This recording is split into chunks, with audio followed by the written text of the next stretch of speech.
কয়েকটা সেদ্ধ ডিম দিয়ে এইভাবে একবার বাটার গার্লিক এগের রেসিপিটা বানিয়ে দেখতে পারেন। মাত্র কয়েক মিনিটের মধ্যে রেডি হয়ে যায় আর খেতেও ভীষণ ভালো হয়।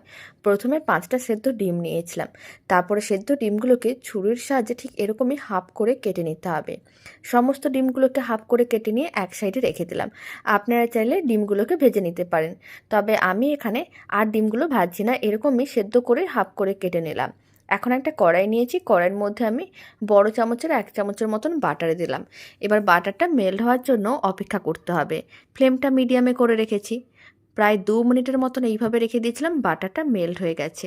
এবার এর মধ্যে আমি হাফ চামচের মতন দিয়ে দিলাম গ্রেট করা রসুন। রসুনটাকে বাটারের সঙ্গে খুব ভালো করে একসঙ্গে মিশিয়ে নিতে হবে আর 10-15 সেকেন্ড নাড়াচাড়া করে নিতে হবে।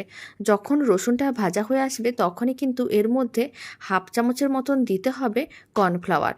কর্নফ্লাওয়ারটা খুব ভালো করে ভেজে নিতে হবে যাতে কাঁচা ভাবটা না থাকে। কর্নফ্লাওয়ারটা খুব ভালো করে ভেজে নেওয়ার পরে এখন ফ্লেমটা একেবারেই লোতে করে দিতে হবে আর দিয়ে দিতে হবে 1 কাপের মতন দুধ। এখানে 200 ml দুধ দিয়ে দিলাম। এবার কিন্তু এর মধ্যে দিয়ে দিতে হবে স্বাদ অনুযায়ী লবণ। লবণ খুব বেশি দেওয়ার দরকার নেই, অল্প একটু লবণ দিতে হবে। আর দিতে হবে অল্প করে একটু গোলমরিচের গুঁড়ো। গোলমরিচের গুঁড়ো না থাকলে নাও দিতে পারেন। আর অল্প একটু দিতে হবে লঙ্কার গুঁড়ো, এতে কালারটা খুবই ভালো আসবে। এবার সমস্ত কিছু একসঙ্গে ভালো করে মিশিয়ে নিতে হবে। আর এই সময় আমি কিছুটা পরিমাণ নুডলসের মশলা দিয়ে দিলাম। আপনারা যে কোনো ধরনের নুডলসের মশলা দিতে পারেন। খুব ভালো করে একসঙ্গে মিশিয়ে নিতে হবে।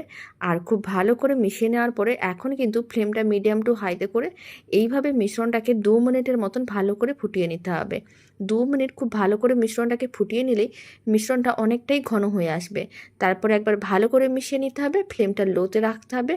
আর সেদ্ধ যে হাফ করে ডিমগুলো রাখা আছে সেই সমস্ত হাফ করে কেটে রাখা ডিমগুলো গ্রেভিটার মধ্যে দিয়ে দিতে হবে।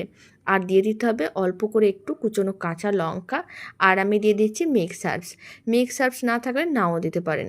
এবার সমস্ত কিছু একসঙ্গে এইভাবেই কিন্তু 5 মিনিটের মতন রান্না করে নিতে হবে। ফ্লেমটা মিডিয়ামেই রাখতে হবে, তাহলে মিশ্রণটা আরও ঘন হয়ে যাবে। এতে বাটার গার্লিক এগটা খেতে অনেক বেশি ভালো লাগবে। 5 মিনিট হয়ে গেছে, এখন ফ্লেমটা অফ করে দিয়েছি আর গ্রেভিটা বেশ ঘন হয়ে গেছে। দারুণ স্বাদের রেসিপিটা একেবারেই রেডি, বাড়িতে বানিয়ে দেখতে পারেন, খেতে ভীষণ ভালো হয়। আর বাড়িতে বানালে কমেন্ট বক্সে জানাতে একেবারেই ভুলবেন না খেয়ে আপনাদের কেমন লাগলো। রেসিপিটা শেষ পর্যন্ত দেখার জন্য আপনাদের অসংখ্য ধন্যবাদ। ভালো লেগে থাকলে আপনারা যদি ফেসবুক থেকে রেসিপিটা দেখছেন পেজটিকে ফলো করে নেওয়ার অনুরোধ রইল।